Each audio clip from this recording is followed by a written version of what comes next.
The market here is going nowhere but up. We go out right now, you will see the infrastructure coming up. Be it the footpath, be it everything that's being constructed, like left, right, and center. They're going full speed ahead, man. How many G classes do you see on the road? Lambos and Huracans and Urus. Every day. You see one of those cars somewhere back in India or, in the UK or something. Wow. Yeah. It's like, You have people who've come here, made billion-dollar empires, and then they fall because they let the success get to their heads. If you're a brand new investor, in today's market, I'll put it down in two places. Today would be Maidan District 11. Hands down. I'll tell you what, less than 15 minutes away from the city center. We consider Dubai Mall, Burj Khalifa as the city center. Second, you are neighbors with His Highness Sheikh Hamdan.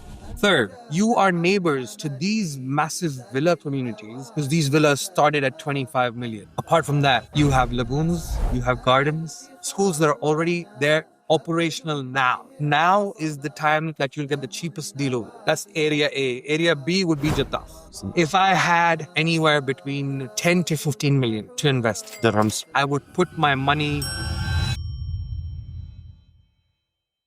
Assalamu alaikum. This is the Work Optional Wealth Intentional podcast where we get some incredible market experts in different areas of the investment markets to give you an understanding of property, crypto, stocks, all these different areas of the investment market so that you can develop your understanding of how investing works so that you can stop making silly mistakes in investment markets and you can multiply your money rather than having it lost to inflation and other horrible government monetary policy. So today we have an amazing guest, Abdul Jibran, who works in property, who's been in Dubai actually since he was born, Allahumma barik, and is an absolute powerhouse when it comes to property in the Middle East. Assalamu alaikum, Abdul. How you doing, bro? Alhamdulillah, wa alaikum assalam wa rahmatullah. Alhamdulillah, brother. How are you doing? Yeah, I'm excellent. Alhamdulillah. So I think we met at Custom Made Reality. Yeah, CMR. Yeah. What was it? What event was it? It was, I think it was Luqman's. Yes. That was a good event. Allahumma barik. So talk to me. Let the guys know who you are and what you do. So my name is Jibran Abdul, and I basically have been born and raised in the UAE. So spent all my life, last almost 40 years in the UAE. What I do currently is we handle investments. When I say investments, we're looking at majorly in real estate. We manage wealth and handle portfolios for clients. Okay. Basically, we'd advise you where to invest your money, where you're going to make most money, when to exit and when to hold. Simple as that. Apart from that, we also work in acquiring and selling businesses, running businesses, profitable businesses within the UAE, mostly focused on Dubai. Okay. Talk to me about when did your family come to the UAE? When did they come to this is obviously from what I hear from my parents. My father came here in his early 20s. He came here looking for work, obviously. And my mother and her family, they moved here when they were I think they were around 12. My mom was 12 when they moved down here. So the heritage from my mother's family comes from Afghanistan. So my granddad, from my mother's side, they migrated to India. And then after a few years, they migrated to the UAE and to Dubai, basically. So are you're half Afghani then? Oh, yeah. Okay. My blood. Yeah. Excellent. Allahumma barik. So what was it? So then when what year were you born? I was born in India. Okay. There is this, they call it rivaz, like a ceremony. Yeah. Where the firstborn of the family has to be born in the mother's house of the husband's mother's house. Yeah. So my mother went back to India along with my father, delivered me then they got me here. I think I was less than 2 months old. Okay. About 2 months old, yeah. And what year was that when you came to the UAE then? Oh, back in, this was 85. 85, wow. Can you remember anything of Dubai and UAE? Oh yeah. We used to live in Al Tarama, right? It is one of the most densely populated areas right now. But at that time is what there weren't as many people. But the reason why Karama is because earlier days, His Highness had built affordable housing for the expatriates to come here and live here and work here. So, all the houses were uniform. There were 2 bedroom, 1 bathroom, 1 living room, 1 kitchen, right? And they were affordable because they were housing from the government. Yeah. Really affordable. So we lived there in one of the first ones, not in the private building. So we lived in the government building for a while. And from what I remember seeing the World Trade Center from our balcony, right? And it was this little, at that time it was like, oh my God, it's the biggest tower in the GCC. Yeah. It's the tallest tower, the biggest building or whatever. And it used to be lit up with this, even back then, look at the vision, right? Even back then, he would light the building up from outside, right? And it was lit up in a nice, like, orangish, yellowish color, and you could see it from miles away, right? Alhamdulillah. And what else do I remember? I remember the airport because my mom... The same airport, the main airport? No, so there was the Terminal 1. If you remember where the Terminal 1 is now. Okay. The airport was there. So part of the old airport building has been incorporated into the new Terminal 1. Okay. Right? And as my mother used to work for Emirates Airlines, so we used to travel using her tickets, of course. So I remember the airport. I remember their uniforms. I remember the police. You should see these police cars early days. They are still, how friendly they are today, they were same way. They were friendly back then as well. I remember getting a lift from the cops once. I was heading, I went for tuitions, right? And I used to walk. I used to walk a good 20, 25 minutes from my apartment till where the teacher's house or the tuition teacher's house was. I remember coming back on the way. It was in the evening and I saw the police car and I just stopped them down because I was tired. I was like, can you drop me here? And he's like, where do you stay? I was like, I stay in this building. He's like, okay, come. I sat in the police car and they dropped me home right outside my building. And mashallah, they've been helpful ever since I remember. Everyone. The building behind us it was called the defense building. Yeah. Because all of the locals who were working in the army, their families were there. And many of them working in the police, their families were given accommodation in that building as well. So I grew up around Arabs. I grew up around locals, right? Because the building right behind us was completely defense personnel families. How's your Arabic? It's all right now. It was better before, I'll be honest with you. It was much better before. I have kind of lost it. You stop practice and everything goes rolling down. But I can get by. Yeah, I can get by. Awesome. So when did what were the lessons that you were raised with that got you into real estate and that kind of stuff? So when it comes to work, obviously the thing is I started early, right? I started when I was 15 years old. We weren't doing that great. My father's business had just taken a plunge. Okay. And what year was that? And this was early 2000s. I'm thinking 2002, 2003, approximately, give or take. And I had just completed high school. And I remember that they couldn't afford to send me to junior college at the time. So I just went out and looked for work. Mm-hmm. So I was interning with a couple of companies. The company that I liked after a few months was into logistics. So I was working in a logistics company, completely internship, mainly just to learn and understand how things are. There wasn't any labor work in the beginning, hard work, but then I kind of wanted to get into it. Mm-hmm. So I started helping the workers out more, and because I wanted to learn how to operate certain machinery, like the forklift, or they had a certain manual lifter that works. So I started working earlier, much earlier. Moved out from there a couple of years later. As soon as I hit 18, I started looking for a corporate job, that pays well and stuff like that. So I got into events back then.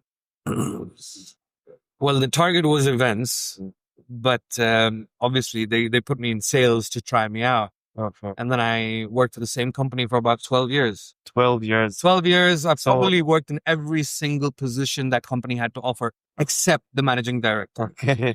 and except finance. Okay. So you went in straight into sales at 18 years old. At 17 and a half. 17. Yeah. Oh. I mean, I went into sales. It was more because I was a people's person, Mm. right? While I was working in logistics before that, you had to manage many different kind of people. You're talking about truck drivers from, from Peshawar. You're talking about truck drivers from Pakistan, from India, from Punjab, right? You're dealing with different kind of people. Now, this is from the staff point of view. Look at the laborers' point of view, people who are working on the ground.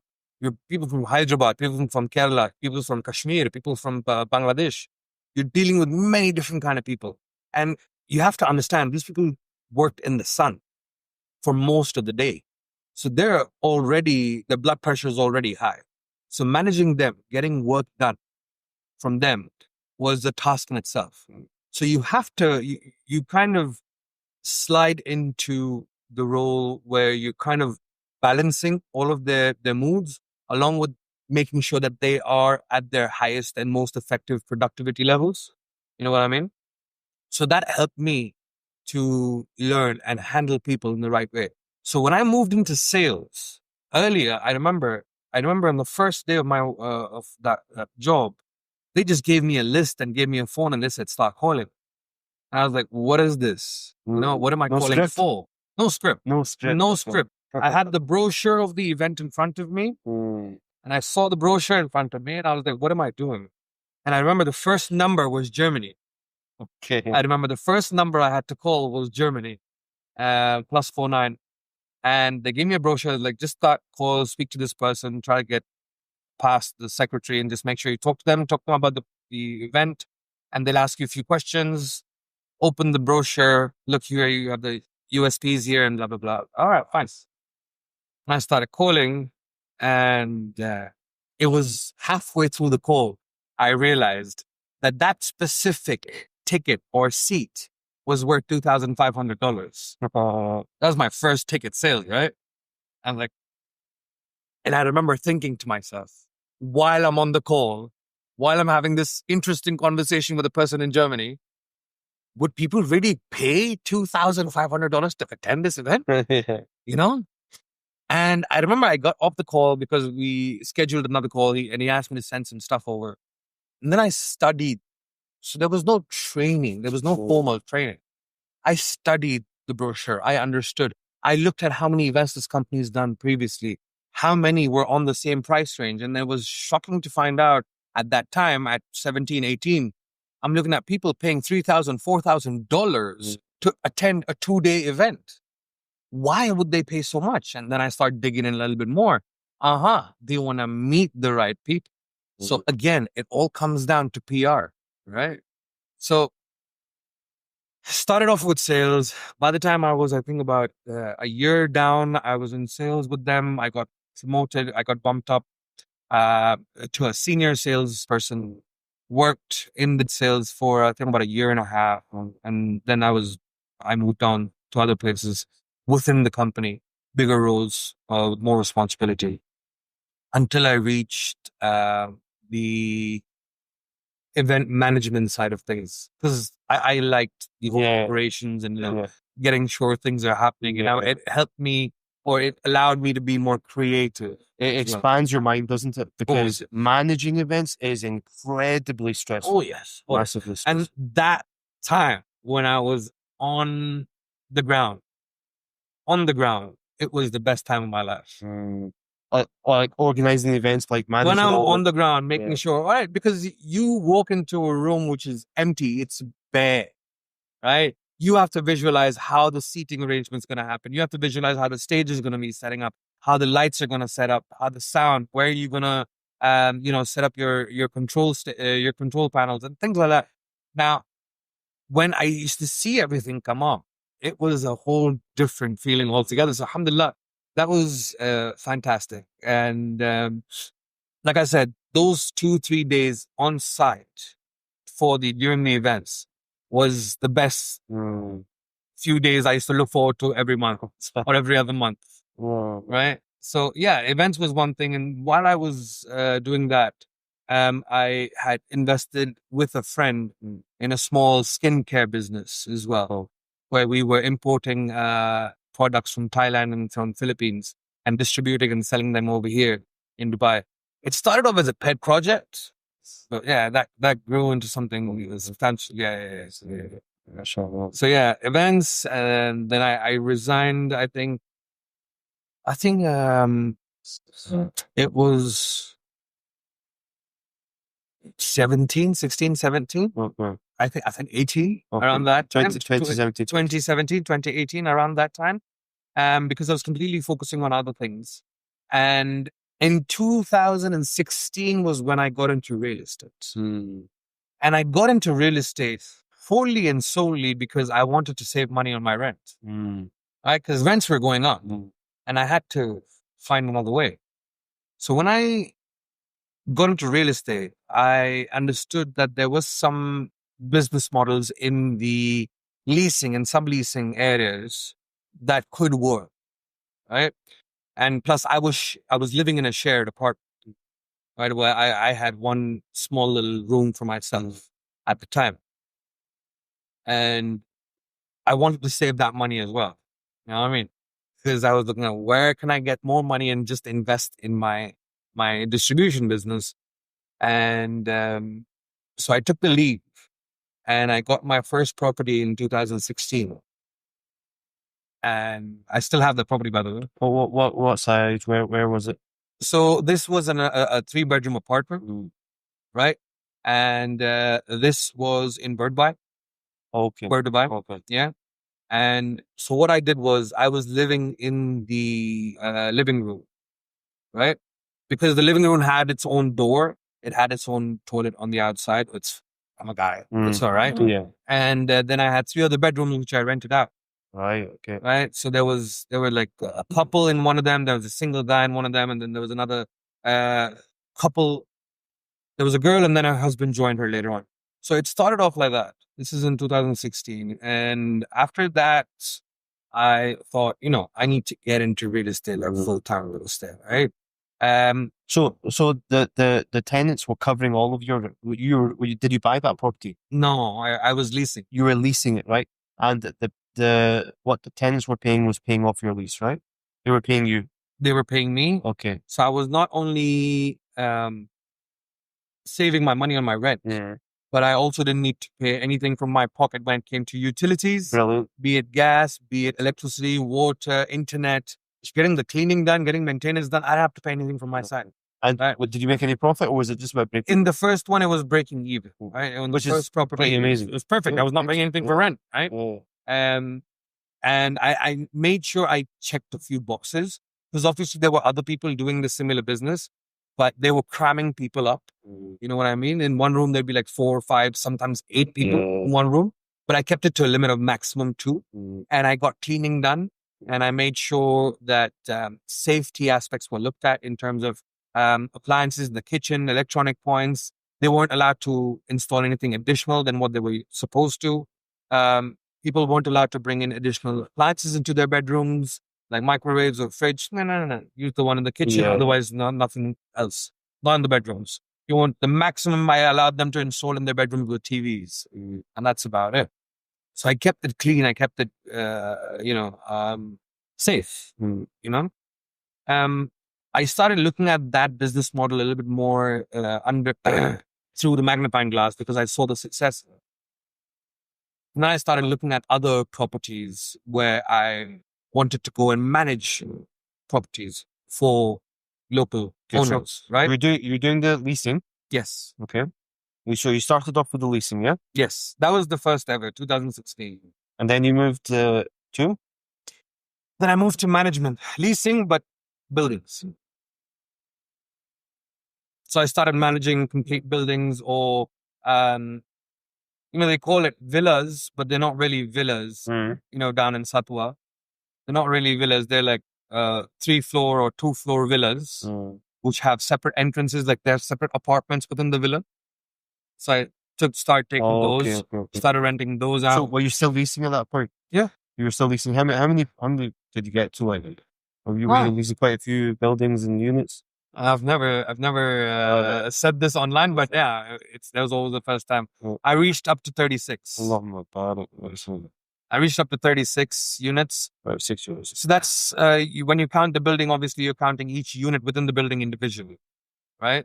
So about 36 is what I reached up to. This was just to You okay talking about numbers at all? Yeah. Like we can just talk about ballpark figure. Of course. So how much was that bringing you a month? So if we look at percentage wise, right, it was cheaper back then. Okay, It was cheaper to rent out buildings back then. And obviously people needed, the problem is, I identified a problem. I identified the problem where you have people, executives, who have a salary of 3, 4, or 5,000 dirhams, and they don't have a place to stay, right?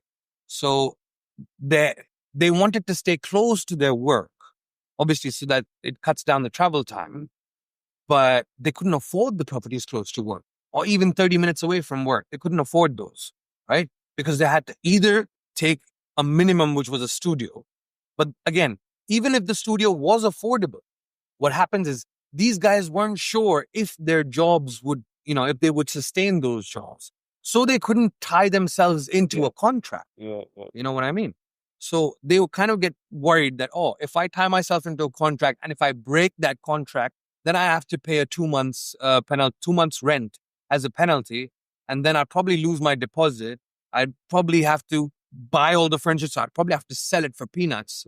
So they had to pay the rent up front, right? And the most usual rent scheme is usually 4 checks, which is you have to have 3 months worth of rent ready in the beginning before you move in.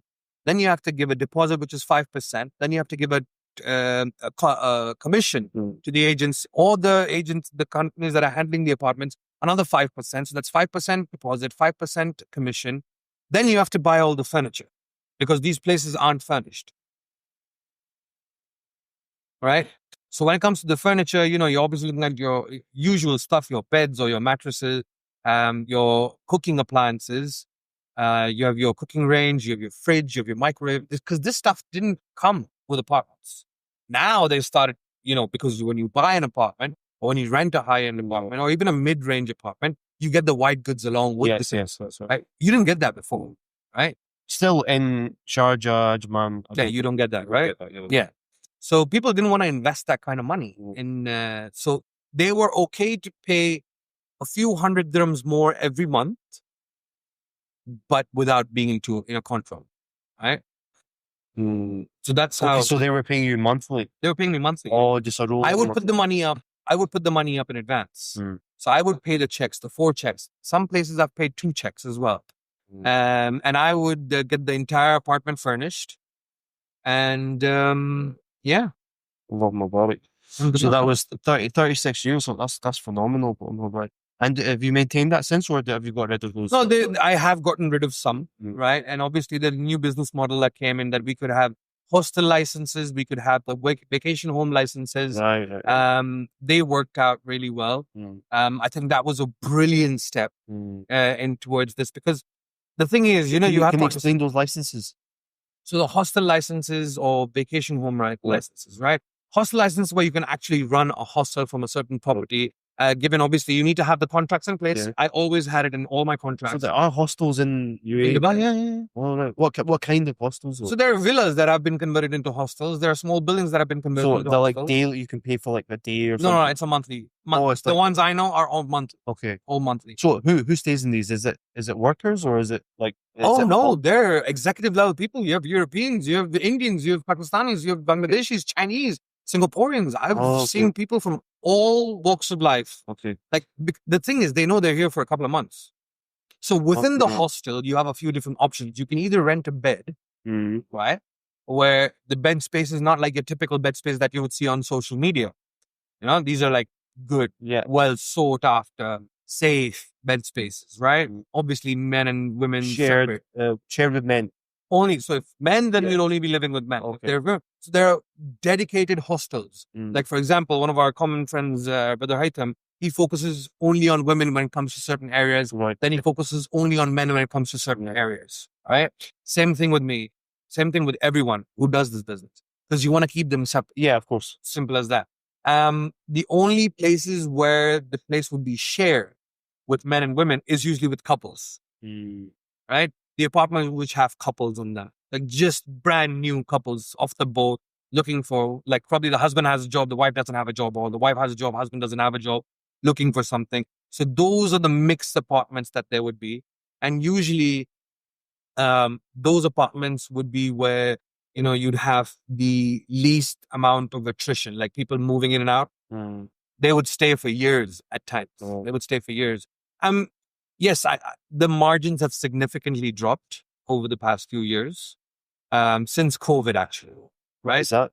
The thing is, with COVID, I remember there were many of my tenants who just called me and said, "We lost our job." Oh, okay. What am I going to tell them? Get out? I can't, man. I can't. So I knew I paid the rent up to the contract, or, I had paid the rent up to a certain amount. And the owners knew about the situation. They were really helpful, right? Alhamdulillah. I didn't ask them for any additional favors apart from certain contracts. I just asked them to let me exit. I've paid you for the next 3 months. I've paid you for the next 2 months.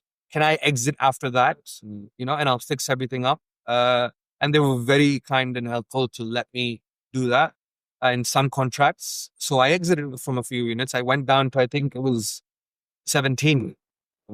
Yeah, I went down to 17 in COVID, or I think lower, if I remember. But it was okay. Alhamdulillah, I'll tell you something. I didn't feel the pinch. Yeah, the money stopped coming in for a few months. And because that's how this business works. It's a cash flow business. It's not where you're going to make your millions. Let me tell you straight up. It's not where you're going to make your millions and millions unless you are doing it in volume. So where you have 6 buildings, 8 buildings, 10 buildings. That's when you start hitting those big numbers. How difficult is it to scale to that point? It's very easy. Okay. It's very easy. The biggest lie is that they tell us in anything, it's not that simple. That's the biggest lie they tell I us. heard, I think it was Alex Hormozy who said that when you're thinking about scaling your business, think 100x rather than 2 or 3x. Because it's easier, and I'm not going to explain it the best way as he explained it, but in some ways it's actually easier to consider the big picture rather than trying to just think of like how do I double my business.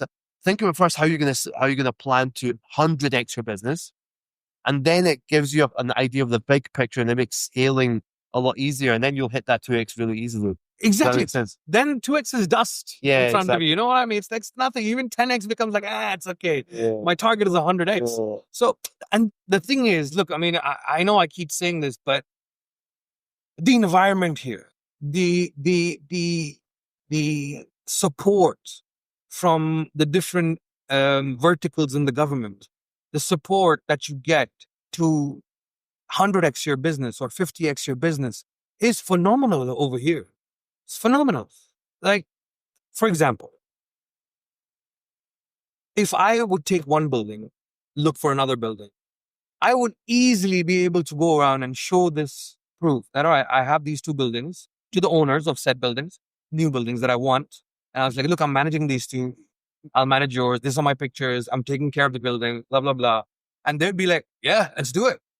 All right, I want this much. Can you arrange it? Like, again, when you show them proof, they would negotiate more, it get more comfortable from their side. They'd start trusting you more, right? And it's because you have a proven track record, right?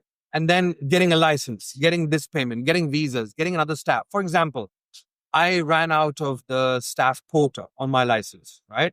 I think I had about 4 or 5 or something, and I ran out, right? And I needed more, and I knew that I would need about 10 more at least over the next year and a half. And I remember the PRO, the guy who handles my license work and everything, and I told him I might need about 8 to 10 if I'm being conservative. He's like, apply for more just in case you need it later on. You won't need to come and apply and pay again. So I applied for more, much more, and I got it approved. I got most of them approved, like 80% of them approved. And yeah, it was just, that's one of the things, right? Opening another branch, opening another bank account. Like now it's much easier than it was back in those days, by the way. Yeah, fair Corporate enough. bank Yeah. accounts and everything. Now it's much easier. I just opened another bank account. It was all done online. Which one? WEO. WEO. WEO Okay. business. WEO WEO's good. business. The only issue is if you have like something you need to go in branch. Obviously, they don't have in branch. No, but then they have the FAB branches, right? Yeah, yeah, They have the FAB branches. Huh? yeah. That's true. And the thing is, it's okay most of the time because everyone understands the distant working thing. Like, so anything happens, you just take a picture and you send it, or you just send them proof and everything. Usually it's fast. Now, COVID, one of the positive effects of COVID was that people are responding faster to emails. They respond to calls much faster. More issues are addressed immediately. But again, personally, I feel that it's more easier now than it was 3 years ago. Yeah, I'm sure it always will be, right? Yeah. But do you know the point you made about how the infrastructure and the government help with everything? Oh yeah. Right? Oh yeah. This is something that you don't see in the West, right? Because it's frustrating because it's common sense that when the infrastructure, the government support the businesses in their country, it's going to come back and support the economy. 100%. And that's one of the main reasons why Dubai has become one of the biggest and strongest economies potentially, especially from real estate, right? Yeah. You'll know this better than me. But countries in the West, right, they will refuse to invest into companies and they will actively penalize you when you're growing a company. Like, obviously, it's not just in the West, brother. Exactly. It's not in the West. I tried to open a company in India a couple of years ago. Yeah. Yeah. I can imagine. I had a company in the Philippines a few years ago, right? I had to pay taxes before I even did my first sale. I had to pay taxes in the Philippines. All right. I'm not demeaning anyone here. However, I am spitting facts. It was the hardest place for me. It was, I've done enough business in other places as well, but it comes to actually legalizing the business and, making sure that everything is fine because I'm an expat over there as well. I need to make sure that my interests are protected along with my stock because I'm going to be spending a significant amount of money on stock and saving stuff over there. So I want to make sure that I'm protected. And the licensing structure was just a pain in my backside in both the places. All right. It was easier in India, just set everything up, right? But too much red tape, right? Oh, this chart, oh, that chart. You have to get this document. You have to get that document, blah, blah, blah, blah, blah, blah, blah. And then they give you the forecast of the tax. I have to pay half of what I earn in taxes or a little bit less than half. Are you nuts? And this is from someone who's lived and worked and has business in Dubai already, right? I'm like, why do I even need to open an office over here then? Why do I need to open a business here? And I'll just operate from Dubai, because I wanted to, we were thinking of starting a manufacturing unit in India for a certain type of metal product, steel product. And when we went to do all of this, we're like, so basically, long story short, we didn't set up the company. We just outsourced the business to an existing company over there, which saved us hundreds of thousands of dirhams and everything. And we didn't pay taxes in India at all. We just manufactured over there and then we exported it from there. Simple as that. So that was the best thing. When it came to other countries, like for example, Philippines, I just stopped pursuing it. Because it was so difficult. It was so difficult. And then the guy who was handling, so there was a guy and then there was a girl. There was a girl who was handling the legal stuff and then there was a guy who was handling the PRO stuff here, right? And the process took 6 months, man. 6 months to open a license and get my account up and get my stuff up. And within that 6 months, I just decided I'm done. Do you know the issue is that I think governments are trying to get ahead on the taxes, right? So they're getting income. But what they don't realize is that when you're penalizing business owners, is you're affecting their motivation when half of, or just under half of your income and your business revenue goes away in taxes. That affects obviously how quickly you can grow the business, which then affects the economy. And then your motivation for the business like drops like half of what I'm making. Like a lot of our clients are dentists from the UK, and I think the average tax rate of a dentist between different tax structures is approximately 30 to 40%. It's shocking. Similar to Absolutely India. shocking. Similar. So imagine you're working that hard, and then what? 4 months of the year you're just working for the government. Well, what motivation do you have to continue growing, and And what do you get in return what do for you get in that? return? Exactly, you get crappy roads, right? You get crime. You get it's no safety at all, right? How's the healthcare? The healthcare is terrible. I mean, How's the I'm education? frustrated. The education again, yeah, the education. Do you know what the most frustrating thing for me is with regards to the NHS is that my father worked in the NHS for what 30, almost 40 years, right? And the NHS was the pride and joy of the UK, right? Free healthcare for everyone, and they just ruined it because I don't know. I think maybe an oversimplification, but greedy politicians just wanted to line their own pockets, line the pockets of their friends, and reduce funding into the NHS, and that's what's caused the downfall of the West. But compared again to countries like the UAE, yes, you don't have free healthcare. You do have, I think, there's women and children only hospitals, isn't there? Yes, there are. Where they get easy access, right? But then even then, the healthcare is still easily accessible, and it's Yeah. very high level. Yeah. Very high level. It's not expensive. It's the other way around here. The government hospitals are the high-end hospitals. The private ones, there are some private that are really high-end as well, but the private ones are like okay-ish as well, the cheaper ones. However, the government facilities are top-notch. Top-notch. Right? I mean, if you have to get those hospitals on your insurance packages, right? You have to pay quite a bit. But from experience from the past 12 months, I've had to go to the hospital for a few family members. And not just the past few months, to be honest. I mean, this is for years I've been noticing it.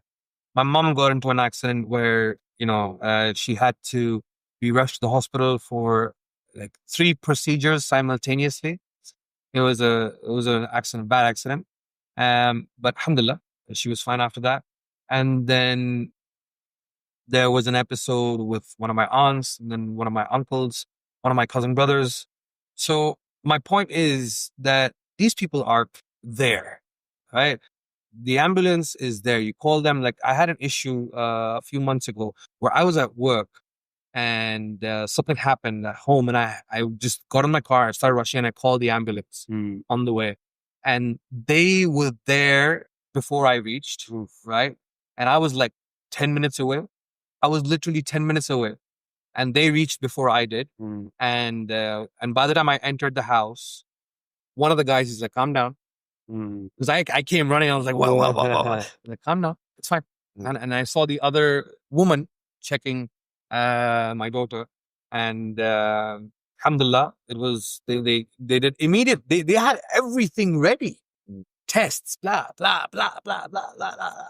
All right, and they said, okay, you don't need to take her to the hospital right now if you want to. I mean, if you don't want to, but we suggest that you do. We can take her along. So they give you these options, right? They're so like straight up. If it was serious, they would have said, no, we need to take her now. Yeah? So really fast, really effective.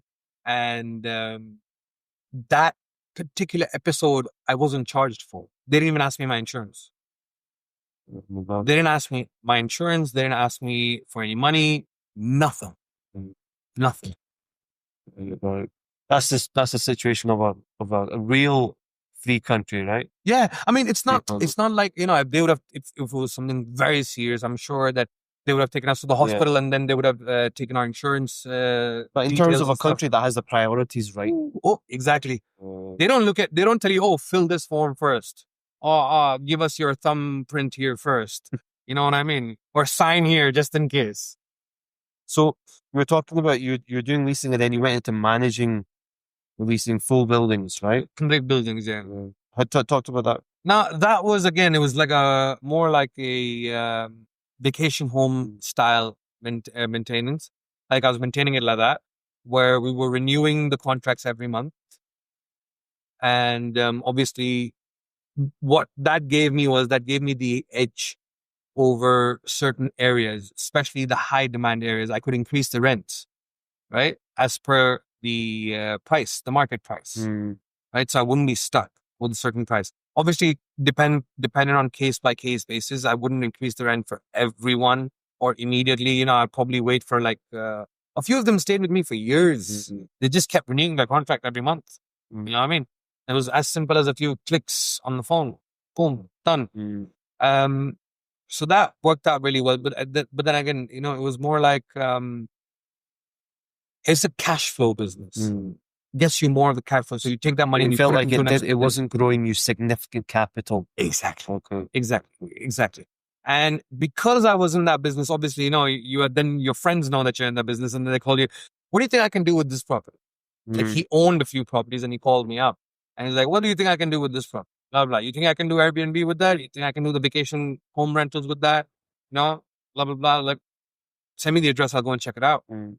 So one night I started checking out these properties for him. And then he introduced me to another few friends of his. And it kind of went into this a web of different apartments that I suddenly started inheriting. At this point, were you working for yourself or were you working for a company? I was working for myself at that time. I was working for myself at that time, where I was just doing subleasing, right? And then I kind of, the same guys, these people, they own apartments, right? They own apartments, they own villas. And one of them is like, can you give me details about this project, which is going to get launched in a couple of months or next month or something? I remember it was an Imar project.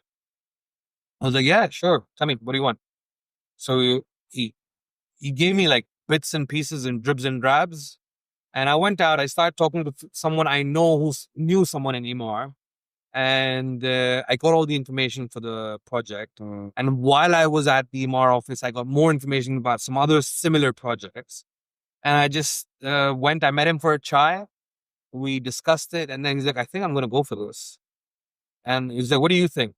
And at that time, I did the research as if I was going to invest. Would I put my money into this? Simple as that.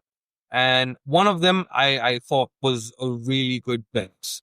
That apartment has about tripled now, by the way. Wow. Yeah, that apartment has tripled. When was that? This was a while ago. This was Dubai Hills. Dubai Hills, yeah. Dubai Hills, yeah. So yeah, he bought the apartment at the time. But then again, at that time was when that person in Imar put it in my head.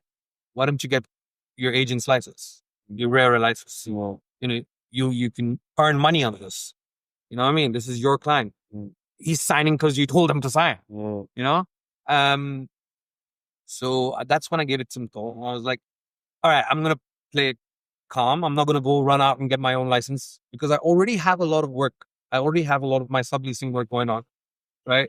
I had just gotten rid of my skincare distribution business just then. And I had some additional time on my hands, right? So I was like, all right, I'm going to go and check this out. So I joined the company, right? And I was working with them for a little while. The main reason I joined them was to get mentorship, to learn, right? I wasn't chasing the leads. I had a bucket load of leads. When was this? This was a few years ago. This is about 2019, just around that time. Right? So what I'm hearing, bro, is that 2018, 2019, around that time. So what I'm hearing, Jabran, is that you are not shy to look for mentorship, right? At whatever stage in your career. That's a really powerful asset. Let's be honest, bro. Let's be honest. The school system doesn't teach us to learn and grow in business. The schooling system, especially when we were younger, and especially like, I studied in India for quite a while as well in boarding school and stuff. They teach you how to do your, the formulas and this and that. But half the time they don't get to business till you have reached college, right? And then you have to take a subject for business. I'm talking about my age, like our age, right? Our time. So mentorship was something that I felt was imperative so that I don't get caught off guard and I don't lose because by this time I had run 3 businesses, lost 2 of them, like shut down 2 of them, right? Keeping that in mind, mentorship is something I value even today. I'm 40, man. By the way, I'm still under different people's mentorship right now. Alhamdulillah. Yeah. But you're 100% right about the schooling system. Right? Their focus is on fucking complex maths equations, and I ask myself, yeah, fair enough. Obviously, we need to know how to count, right? But beyond the moderately complex stuff, right? What use has that come to? If I'd been taught business skills, sales, marketing, what position would we be in? Like 13, 14 years old. Can you imagine being taught of sales psychology and marketing psychology? That is infinitely more powerful to a lot more avenues of jobs and careers than, like complex algebra. If I was taught basic negotiation skills and sales skills back when I was 13, 14, I would have 9 to 10 figures in my account right now. You know absolutely. what I mean? And this is why I kind of, I focus on telling my kids, I made sure they took business studies because it's available now. In the 9th and the 10th grade, I was like, you better take business studies. You need to know this. And then they also, it's brilliant nowadays, the kind of subjects they have. They have travel and tourism as well. You know, how the travel and tourism industry works in different parts of the world, what you need to focus on. In Dubai schooling. In right? Dubai schooling, yes. They also have implemented AI into their curriculum as well, hasn't it? I know, my daughter comes up to me. We can complain about the curriculum, schooling system, but in Dubai, they don't mess around, Oh my right? God, they do not mess around. It's genius, such a Oh good my idea. God, I was like, well, I think my younger one, she was in the 8th, and then she had to select her subjects, because the subjects were changing and everything. And then she comes to me because we have a friendly kind of a relationship, right? I mean, they make fun of me, I make fun of them, typical. And they're like, what subjects are there? I was like, what's the use? You're going to fail anyways. She's like, no, I'm serious. Stop it. And then I saw the subjects. And then she asked me, she's like, what do you think if I take business? I was like, yes. She's like, yeah, I thought you'd say yes. Then she's like, what do you think about travel and tourism? I was like, yes. Because you learn about different cultures and things like that. So yeah, I think out of 8 subjects that she has, I think one is business, the other is economics. One of them is travel tourism. And there's one other interesting one, something to do with AI and computers. I think AI was implemented in their curriculum, I think last year.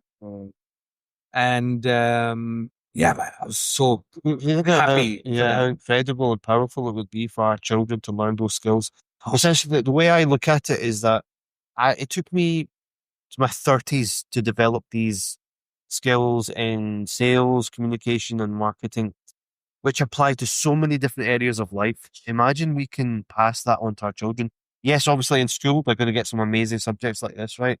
But even if you're able to pass down to your children some of the skills and the knowledge that you've learned in your career, at the age of like 10, 11, 12 years old, can you imagine what position our children are going to be in? That gives them a whole different edge to the game. And let's be honest, every generation that's passing by, it's getting more competitive. You know what I mean? I'm talking in the tech area. I'm talking in the banking area. I'm talking in the finance or AI or construction or contracting or media. I mean, who knew when we were growing up there would be a job title as an influencer? I still hate that title, but content creator. What are you creating? Content. Right? And then I didn't realize that until I got into it. Like, for example, you have to have a separate person who does your script writing. You have to have a separate person who shoots and cuts your edit. Not edits it, but cuts the edit. And then you need a separate person who focuses on the editing. And then if you want any graphics, there's a separate person for CGI. There's a separate person for VGA, and then ABB, DDD, XYZ. I mean, oh my God. And I was like, I thought I was a tech geek Yeah. just because I bought a new phone every few years or I bought a new laptop every few years. I was like, nah, man. Now technology is evolving every few months. Every week or every month, I'm seeing something new.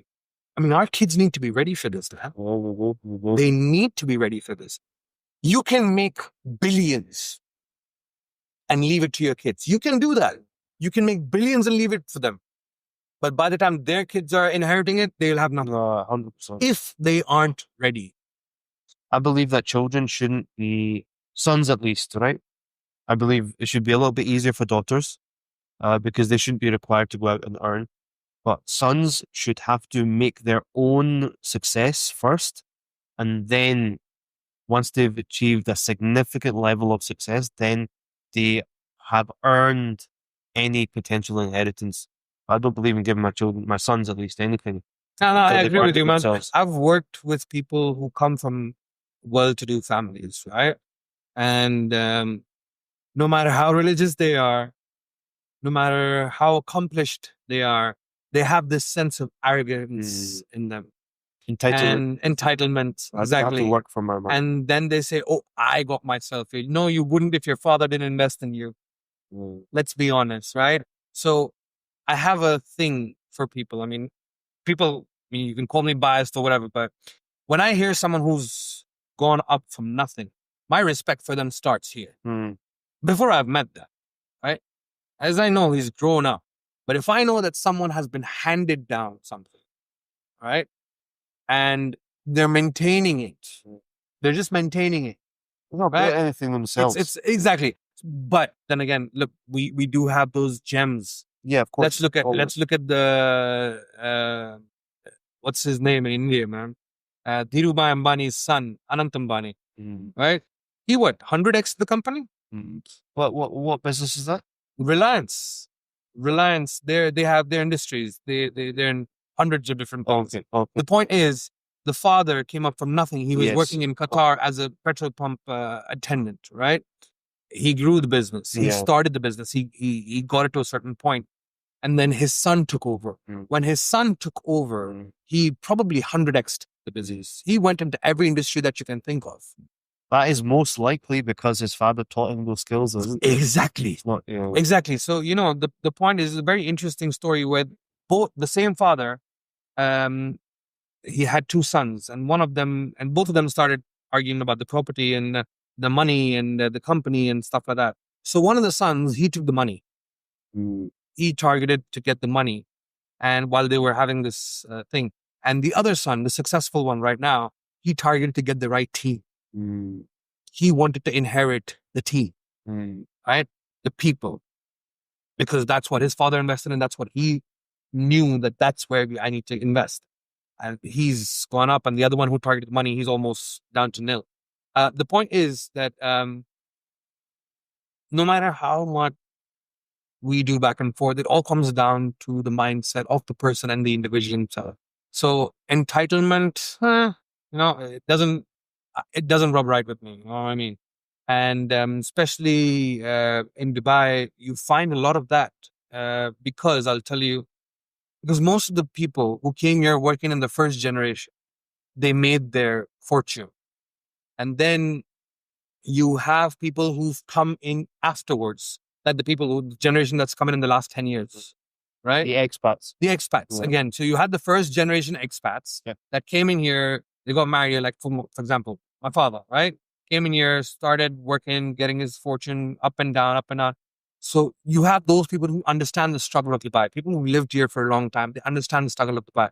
You'd probably see in some of my posts on Instagram about Dubai Kid, hashtag Dubai Kid, stuff that Dubai kids resonate with, right? And then you have this new entire generation that's come in the past few years or past decade where, their fathers were, or their family members were really powerful and rich back home. And they've come here trying to see what they can do. And I feel, those are the kind of people that are bringing that arrogance along with them. You know what I mean? People who've been raised here, they have, at least most of them who I have seen, right?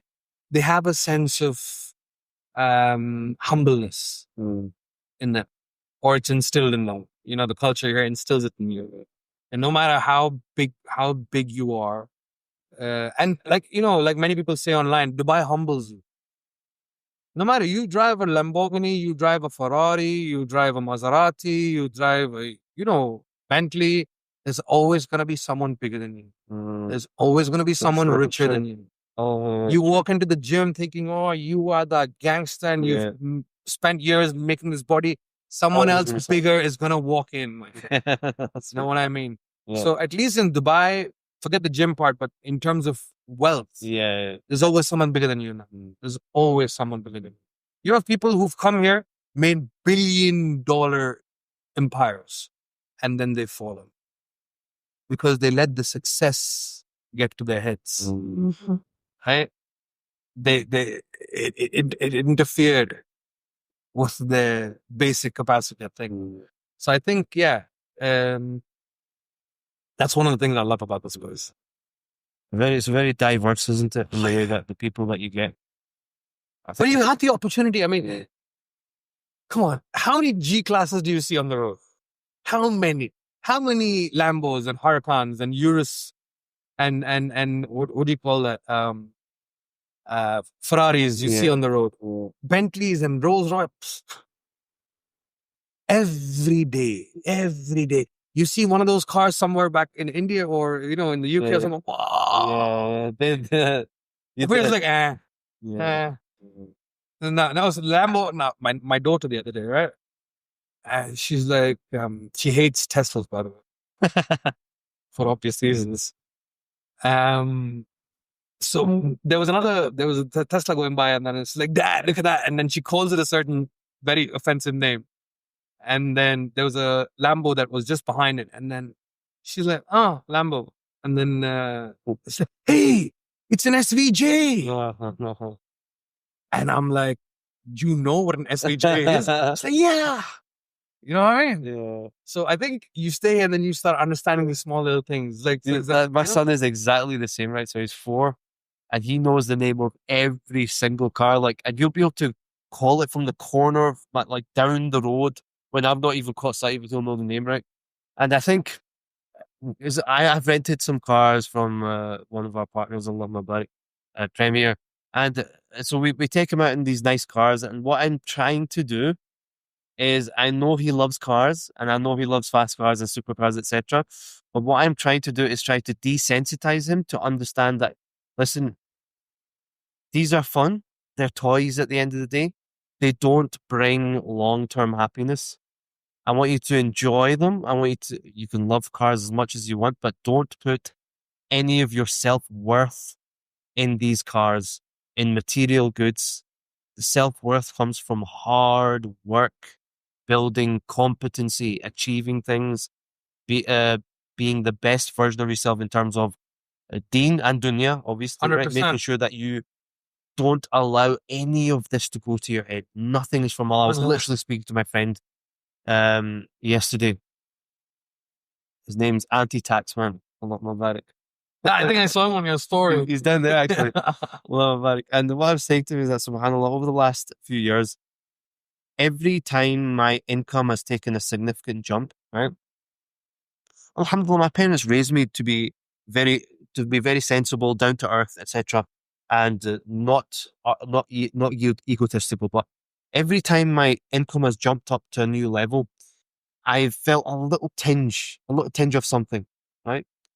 And almost consistently, every time my income jumps up, Allah subhanahu wa ta'ala humbles me, right? It bumps up, and then I'm thinking, well, okay, this is it. I'm going to be hitting these numbers for every month now for the rest of my life. And then Allah humbles me, right? So just to remind me, calm down, behave yourself, right? You're not all that you think you are. It's not you that gave you this. It's me, right? Subhanallah. And then it jumps up again. And then that tiny, again, not massive ego, but that tiny tinge of ego is lessened, but it's still there. And then Allah humbles me again. Just to remind me that, listen, calm down. Remember, I will give you success in time, but behave and don't allow it to get to your head. And now, alhamdulillah, as things jump up, I'm feeling less of that wow, I'm a G, I'm a Don. Yeah? I'm feeling less of that. I'm feeling, subhanAllah, this is from Allah. I need to keep my feet on the ground, keep my head out of the clouds, and understand that this is from Allah subhanahu wa ta'ala. He can take this away from me at any point. So I'm just going to roll with the punches. I'm going to flow, and I'm going to keep on working hard and keep on scaling. And I think one of the major keys to that is having a bigger goal, a mission, right? I think we can have obviously a mission to provide for ourselves, which is the base just to survive. And then the next level up is to provide for your family a comfortable living. And that's a very good goal. But then after that, you need to have much bigger goals. You need to have much bigger missions to provide for the ummah, to help people stand up, right? Like you're doing with your young team member, Allahumma barik. What opportunities will these guys have if we don't give them opportunities? 100%. Isn't that amazing? The opportunity that Allah subhanahu wa ta'ala has chosen you to be a vehicle for someone else's success that they would not have had if it wasn't for you. See, that's the thing, right? In today's world, most of the people just want to squeeze all the juice out of you. They just want to squeeze. And brother, how old are you now? MashaAllah. I'm 33. 33, MashaAllah. 7 more years. Very, very, very, about 7 years apart, right? And I'll tell you this. When I was that age, around 30, 33, 34, and I was like, I'm the G when I hit a few deals here or that. And, I kept a big commission. Because obviously I was always doing deals outside as well. And every person that I tried to work with, I realized most of the time, not all, but most of them, were trying to squeeze as much work out of me as possible. We're trying to squeeze as much as juice out of me as possible, right? And I think that is why my previous few partnerships didn't work out. Because what happens is the mindset has to match, right? For me, the reason why I try my best, right? I mean, let's be honest. I'm not going to start providing for them. Let's be honest. I'm going to give people the opportunity as much as I can do within my power, within the small little place that I am in, right? Because we're nothing in front of him. The point is, I will do as much as possible. But then again, it is on the other person to take that opportunity and run with it, or take the opportunity and then take advantage of it after some time. I remember we were having a discussion about team building and choosing team members. And what it came down to from the guys who were very, very experienced, they said that over almost everything else, it comes down to having the right ethos from team members. If a team member doesn't have the skills or the knowledge, but they have the ethos and the work ethic, they will learn the skills. But someone who doesn't have the ethos but has all the skills, you can't replace that ethos. Can't replace that work ethic from someone who's not motivated. You can't do anything about a will issue. A skill issue, you can work on it. A will issue, you can't do anything about it. Very true. Right? So I'm okay with hiring freshers, man. I'm okay with having freshers on my team as long as they are determined to work. You know what I mean? And correct me if I'm wrong here, but I think people who usually come in from backgrounds, from poor backgrounds, usually are the ones that I see that, want to put in more of the effort. People who've seen a hard time, they've seen their parents go through hard times. You know what I mean? I think that humbleness comes in from them. But again, even with those kind of people, I've noticed that when the money starts coming in, that tin comes in, you know what I mean? Because they've not been raised with that understanding of how to manage money, and maybe the money gets, well, wow, I've never seen this much money before. Exactly. It's common apps. So I think it's a good thing that I have had the opportunity to work with a lot of young, aspiring young men, and I try my best, because when you work with me, buddy, it's there's no love but tough love. 100%. I'm not gonna pat you on your back just because you had a good call. You know what I mean? I'm not gonna tell you, oh, you can do it. No. You know what I mean? You're going to get tough love from me, obviously, but you're still going to have my support no matter what. No matter what.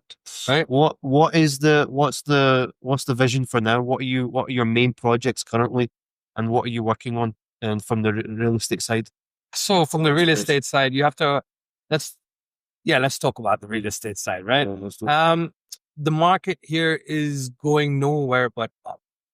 Let's just let's put allay any fears that people have, because this is one of the first things people ask me when outside of the UAE, when we talk about real estate in the UAE. Or what about a crash? What happens if there's a crash? what's a crash? Define a crash for me. What do you think the crash is? Same like 2009, 2008? Do you think that is going to happen? Why did that happen? That happened because of the credit crunch. Why did that affect us, the UAE, Dubai? Why?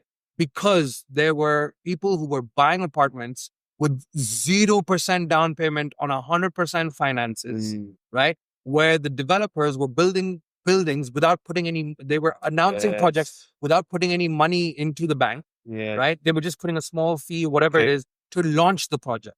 That's why these people were stuck. That's why the credit crunch happened, at least here, it affected here. Because come on, bro, I knew someone who was working on a mid-level job and had 2 apartments.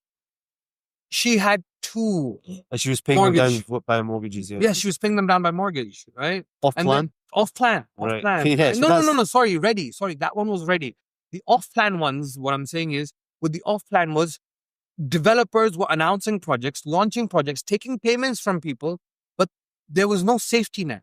Now, I'll address each of these individually to you, right? Sure. Let's talk about ready. Now, you can't get a mortgage more than 50% of your total earnings. So if, for example, if your salary is 10,000 dirhams a month, right? And let's say you're a good boy, you don't have any credit card, you don't have any loan on your accounts, and you have 10,000 coming in hand. Now, what you do with it in terms of rent and school fees and whatnot, that's your thing. But 10,000 net without any commitments to the banks is coming in your hand. So you can get a loan up to 5,000 dirhams with some terms and conditions applied, right? If your income on a monthly basis is 30,000 dirhams, you can get a mortgage amount that is going up to 15,000 per month. Okay. Right? And then you have to give down payment. A minimum down payment today's time is 20%. That's just to show that you're damn serious about it. And then the developers? I'm coming to that one. So this is in terms of the ready projects, right? Now, let's move on to the ones that are off plan, that are under construction. The first thing that developers need to do after getting all their approvals, they have their design approval, they have to buy the land. No more financing, my friend. If you want to start a development company, you have to own that piece of land outright, 100%. You know what I mean? No financed, no loans on that piece of land. A brilliant way to do it. Yeah, it gets better. You have to own that piece of land. You have to pay for all the approvals and everything that needs to be paid for. And then you have to open an escrow account. For those people who do not know what an escrow account is, it's basically another account, which is a separate account altogether, which is not in the control of the developer directly. It is controlled by the government entities, right? And any money, say you or I, buy in the off-plan projects, when we pay, if anyone takes your money and asks you to put it in their personal account, don't do that. You have to put it in the escrow account. Yes, there will be a certain booking amount that goes to the developer, right? The booking amount usually is the 4% DLD charge that we have to pay. The DLD is the Dubai Land Department. That's the tax that we charge, and the Dubai charges here, which is 4% fixed for all properties, new or secondary or whatever. 4% is fixed. Then you have a small admin fees that ranges between 3,000 to 5,000 to 6,000 dirhams. It's like an admin fee. It's called Qukul, right? Differs on certain projects, differs on developers. And then the rest of your down payments and your installments that come in after every 3 months or every 6 months has to go in the escrow account. Now, why the escrow account? When the developer starts building the project and they reach a certain percentage, for example, they reach 15%, right? A certain amount is released from that escrow account and given to the developer. And then the developer can pay the contractors and pay everyone whatever they need to. Then the building needs to come up another certain percentage, 20%, 25%, whatever. then the authorities release another amount from the escrow that goes to the developer. So all of that money in the escrow doesn't go directly to the developer. They have to continue building the project. So that incentivizes them to build faster. That's why now you will see projects that are finishing before the handover date. There are some that are delayed as well. Let's be honest, right? That's always going to happen. But we're human. This is normal. Yeah. But there are some projects that deliver beforehand. There's a project I'm working on in Maidan South. And I sold a lot of apartments there last year to my investors. And I went there a couple of days ago to get a video. Buildings, man, it's up. The entire structure is up. They're already working on the interiors. And this was less than 15 months ago. Less than 15 months ago. And it's not one building, it's 4. Wow. It's a small little community living style, 4 buildings. But they're already up, right? And it's about 6 floors, including the roof. So they have a date of finishing by end of 2026. But I know for a fact they're going to be done by early 2026, maybe Q2, right? The way they're going. So that again brings me to the point where make sure that credit crunch or the crash that people talk about, right? These risks that were there in 2008, 2009 have already been mitigated, right? So that's not going to happen again. Right. Now, let's talk about a correction. A correction, yeah. Right? The perfect term for that would be a correction. Yes, a correction will come. But again, it's not going to be affecting Dubai as a whole or UAE as a whole. It's going to affect certain areas, certain projects, certain buildings, right? Because now let's be honest, man. I live here. There's no price correction over here, at least, right? In the last 3 years, I think my rent's gone up by 30,000 overall, or I think 28,000 in the last 3 years. Every time I've renewed, they've increased a little. Because they're keeping up with the market. Yeah. Right. So, but then again, a new tenant moved into my building. I think it was last month, right? And I know this because his car is parked right next to mine. Right? It was a new car. I was like, oh, YG, nice. And I was like, oh, which one is that? Is that a 63? Oh, okay. Oh, okay. Which model is that? Looks like a 17. Okay. We're men. We look at this stuff. And then I was just, talking to the guards and, like, oh, that guy's moved in, blah, blah, blah. I was like, yeah. Like, so which apartment? So he moved into exactly the same layout as mine, but about 6 floors below me. Okay. Right. And I asked him how much was the rent, and he told me the rent, and it was 30,000 more than mine. Oh, 30,000. They're about 33,000, 34,000 more than mine. So when I consider my rent going up in the past 3 years, I'm very happy because they're still charging me less than market price. Does Dubai have a similar system as Sharjah, where they're not allowed to increase the rent for 3 years or something? No, they can increase the rent from the next year. They can increase it annually. But the thing is, they do it within reason. There's a rental index they need to follow. Oh, okay. Right? There's a rental index, which is online, available for everyone. They can't just increase it crazily. No, just because he wants to. No, those days are gone. And there's one for Sharjah as well? I think so. Oh, okay. Don't get me wrong, bro. I don't focus on Sharjah much. I'm pretty sure. Even though I've lived there for 6 months, I came running back. The apartment was fantastic, sea view and everything. But the getting there and getting out. Yeah. If you need, this is the what I say to anyone who says that they are moving to Sharjah, they're considering moving to Sharjah, is that if you need to be in Dubai more than maybe 3 or more days a week, don't live in Sharjah, right?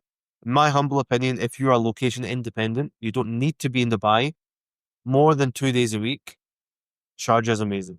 It is. If you need to commute, it's a nightmare. The commuting until they add more highways and fix the traffic situation is just horrible. They have some really beautiful projects in Sharjah. I was looking at some waterfront villas. Yeah. I was looking at some other villa communities. There's the Sharjah. Masar. Beautiful, and Arada. And oh my God. I think that beautiful that project. looks unbelievable. So it's full forest living, and then the roads and the car parks are underground. That's so They have cool. similar concepts in Dubai as well. Yeah. But building Are any fully built yet? sustainable city, That has underground. some of it, parts of it, parts of it. Yeah. Then they have another project, Golf Woods, that's coming up, but it's buildings. As well. It's residential buildings. Yeah. Okay. All the parking is going to be underground. But then again, yeah, it's going to be hectic in that basement. Yeah, It's going to be hectic in that basement. But I don't know. The thing is, when growing up in Dubai, I've seen vast open spaces. Even if it's a patch of desert, who cares? It's an open space. You know what I mean? And as the development is speeding up day by day and month by month, I mean, you would never expect certain plots that, a building is going to come over here. Oh, shucks. They've quarantined it off. Now, they're going to start doing whatever. So I think if I look at myself living, if I want to live, I would definitely want to live a little bit away from the hustle bustle of the city, right? Not in Sharjah, mainly because I have to come to Dubai almost on a daily basis, right? So I'd probably look at a few communities which are like 15 minutes away from the city center, man. I think Damak Hills 2 is very popular. It's popular because of the price point. Yeah. Let's be honest. It's no one's gonna touch that price point at the moment. No one can touch the price. And why is it that at that price point? They just want to rule in that industry, in that segment. Okay. No one can touch them in that specific segment. What about location wise? And what's best location wise? I mean, let's be honest. You got Damak here. You got Imar there. You got everyone's like next to each other. You know what I mean? It's not very far away. If you actually calculate it, the amount of time you spend in your car will be like 5 minutes apart, 10 minutes apart. You know what I mean? I mean, you got Damak Hills 1 and you got Damak Lagoons. And then just ahead of that, you got the Oasis coming up by Imar. Then you have the Polo coming up by Imar. Then opposite that is Tilal al-Ghaf. Then on the other side, you have Arabian Ranches 2. Next to Arabian Ranches 2, you have Sustainable City. In the front of Arabian Ranches 2, you have Arabian Ranches 1. Just a little ahead of that, you have Arabian Ranches 3. A little ahead of that, you have the Villa. Then you have the Haptur Polo Club. I mean, they're right next to each other. Literally 10 minutes. 10 minutes. And they're connected with highways, right? So when anyone tells me, Damak Hills 2 is so far away. Okay. And this is the guy who was potentially considering to buy in a project called Town Square, which is pretty much as far as Damak Hills 2. Yeah. Right? Town Square and Damak Hills 2 are literally 6 to 7 minutes away. And you don't even have to rush. Normal speed. Right? Like, I had a friend. He wanted to buy at that time. And at the same time, cousin of mine was looking at buying property as well. So we were considering because both of them wanted to go for townhouse. Both of them townhouse. Fine, townhouse. Then we looked at Town Square. Town Square, which is also known as Nashama. Right? We looked at the townhouse over there. All right, price was brilliant for the size. Brilliant. I mean, brilliant. Right? Both of them got their townhouse, 3-bedroom townhouse. I think it was about 900,000. 900,000 dirhams. They got their townhouse. And it was a little further away. It took them 20 minutes from their office. Does it matter? Right? It has its own little mall inside. It's got everything inside. It's got a clinic. It's got everything you need is inside. That's to live comfortably. Right? And it's not that it's expensive. Budget friendly. Everything is budget friendly. Right? They bought it. And they sold it earlier this year. Both of them. They more than quadrupled their money. 4x. Because again, even though they bought it for 900K, they took a mortgage on that. So they didn't end up paying the entire amount. But when they sold it, so the equity that they had parked into that by the time, they had recovered that and 4 times that. You know what I mean? So there are certain, I mean, if you actually look at the actual value of the property, it's about 3x. Okay, I want to ask you about the mortgage situation in the UAE. You can get they're mostly halal mortgages, Islamic finance. Islamic finance, right? And then there are some brothers that I know that are able to negotiate out late fees and things like that to Yeah. make it 100% Sharia compliant. Yeah. Yeah. Well, We work with a few brokers, yeah. mortgage brokers, right? Oh. And we work closely with them, and we focus only on the halal finance, right? Just because we want to, right? We don't focus so much on the conventional finance because we have our reasons. Yeah.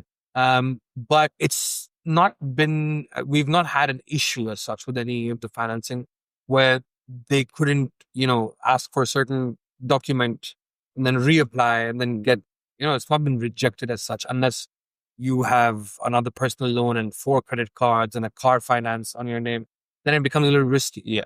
Right. Apart from that, if you have a good credit score Yeah. and you have a decent income, but I Then think it's not gonna be 10,000, 10,000, 15,000 dirhams, 10,000 dirhams, you can get a mortgage. Excellent. It's fine. Jabran, if you had to pick one area of Dubai, right, to buy a property in for the highest capital growth, where would you pick? Do you think is the best area in Dubai? Depends on my appetite. Okay. All depends on my appetite. It depends on how much money I have to invest. So I'll tell you something.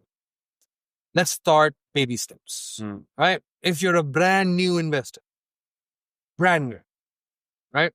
Your budget's around 1.5, right? 1.5, 1.6, which is normal nowadays, right? You start at a million, million one, but a good budget to start with is 1.5. Yeah. I would put it down. In today's market, I would put it down in 2 places.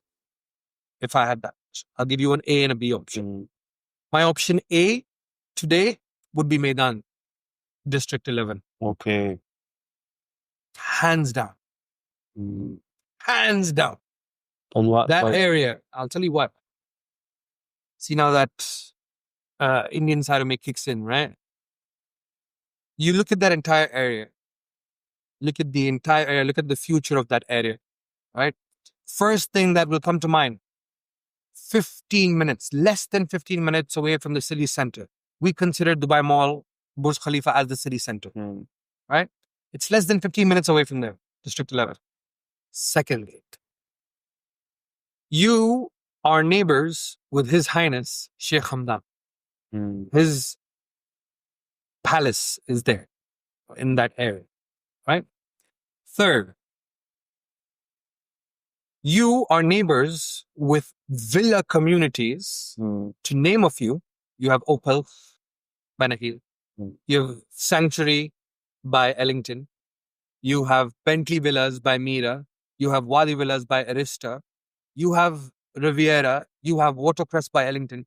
You are neighbors to these massive villa communities. And when I say massive, I don't mean in terms of size. I mean in terms of their value. Because these villas started at 25 million. And most of them are sold out. I think 90% or 95% is sold out. And the 1 or 2 that have come back has probably come because people couldn't keep up with the payments and it came on cancellation or something like that. Right? So you'd be neighbors with these villas, people living in these villas. Secondly, third, they have a very select few plots that they're allowing apartment buildings to come up with. But only low rise, 5 floors. That's it. That's it. Not a lot of noise. They don't want to stuff it. So maximum 5 floors. Maximum 5 floors. And then the roof. That's it. So you have your gym, your pool, and everything is on the roof, usually. Right? Apart from that, you have lagoons, you have gardens that are for the master community, which is District 11. Maidan District 11. Now, apart from being neighbors with His Highness, obviously, if you're neighbors with him, that entire area is going to have more focus. You know what I mean? In terms of infrastructure, everything, generally. That's what I look at, right? Obviously, every single area has been focused on by the municipality and everything. But over here, the focus will be a little bit more strict. Second, when you are living next to a community where the villas cost 25 to 40 million, you're living in a certain crowd, a certain caliber of people, right? Now, when you live in that particular caliber of people, the entire area's value is not just going up, but there's a certain calmness about the area. They don't like noise. Whoa. Coins jingle. You know what I mean? Notes don't. That's the other thing. The other thing would be there are already established communities there where you have Maidan South villas. The top-notch staff from Emirates Airlines and some other industry companies live in the Maidan South villas. Already living there, right? Then you have two of the most, I wouldn't say most, but really good two schools that are already there, operational now. One of them is Laïch de Lebanos. It's a very famous Lebanese school. And then you have Kent College. You know Kent College, right? Operational. It's there right now. It's people are going. The kids are going there, right? So you have all of this, and then this entire area, the villas, are scheduled to be delivered by 2026 and 2027. And what happens? When is the best time for an area to increase its value? Is when people start coming in living. Yes. That's when the value in the property sees the highest jump, right? If all these properties are going to be handing over in 2026, most of them are going to be handing over in 2026, people are going to start coming and living there or renting it out, right? So again, the value is going to go off, right? So the projects that I am focusing on are delivering around the same time, 2026, 2027, right? And now is the time that you'll get the cheapest deal over there. When I say cheapest, 1.2 to 1.5, 1.6 for a 1-bedroom and a study, right? But by the time it's ready, I can forecast approximately, being modest, right? Being modest, I think it's going to go up about 20 to 25% in value. When people start moving in. By the time it's handing over. Then that's area A. Area B would be Jadaf. Area B would be Jadaf for about 1.3 to 1.5 million dirham investment. Apartments. You can get Burj Khalifa facing apartments here. It's going to be centrally located in Jadaf. Plus the Etihad rail station is going to be here. Yeah. They've announced another metro station. They've announced. We go out in Jadaf right now, you'll see the infrastructure coming out. Be it the footpath, be it everything that's being constructed, like left, right, and center. They're going full speed ahead now. Full speed ahead. Parkings, blah, blah, blah. Everything is coming up. They've already allotted another plot for the mosque. New plot for the mosque. It's going to be crazy in the next few years. There's nothing going to be available here in the next few years. These are the two that I would suggest for new investors to get into. No need to stress. No worries. Small investment, no problem. If I had anywhere between 10 to 15 million to invest, Dirhams. 10 to 15 million dirhams, I would put my money, part of that, I'd put it in a villa, an independent standing villa, right, in one of these bigger communities. Now, getting the right villa in these communities is a pain. When I say right villa, you need the right, the villa needs to be facing another garden or something rather than facing another villa. It needs to, be in close proximity to the clubhouse and the pool and the masjid, things like that. You need to make sure that you have the right consultant by your side to make sure that these things are not overlooked. So definitely I would invest in some villas and some townhouses. But if I had bigger money than that, 25 plus, then I would probably look at the Palm. Because that is not slowing down, my friend. Including Jabal? That's the Palm I'd look at. Because let's be honest, the Palm Jumeirah right now, we're doing 2 projects in renovation over there, by the way.